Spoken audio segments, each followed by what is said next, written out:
Imagine you finally made it to Mars, the red planet, our next frontier, but something goes wrong. Your oxygen runs out, a solar storm hits, or maybe your body just gives up under the extreme conditions. Now here's the real question. What happens to your body? Would you decompose? Would future astronauts find you perfectly frozen in time?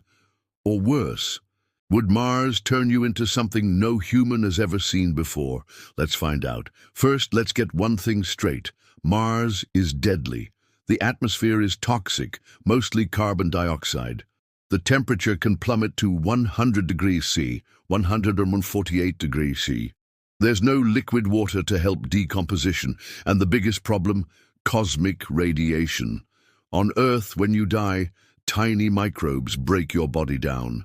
But on Mars, that process won't work the same way. If you die inside a heated Mars habitat, decomposition might happen, at least for a while. But Mars's extreme dryness would quickly mummify your body, preserving you like an ancient pharaoh. If you die outside, that's when things get creepy. Without an atmosphere to protect you, your body would freeze almost instantly.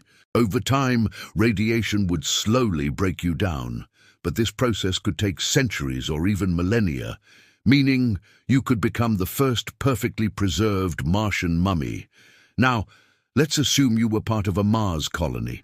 What would they do with your body? Burying you? Risky. It could contaminate Mars with Earth bacteria. Keeping you inside? Not an option in a small habitat with limited space. Cremation? Possible, but fire consumes oxygen, which is already scarce. One controversial idea: human composting. Your remains could be turned into nutrients for future Martian crops. Yes, you might become part of the first ever human-grown potatoes on Mars. If humans colonize Mars permanently, we'll eventually need a Martian cemetery. But how would it look? Would it have traditional tombstones?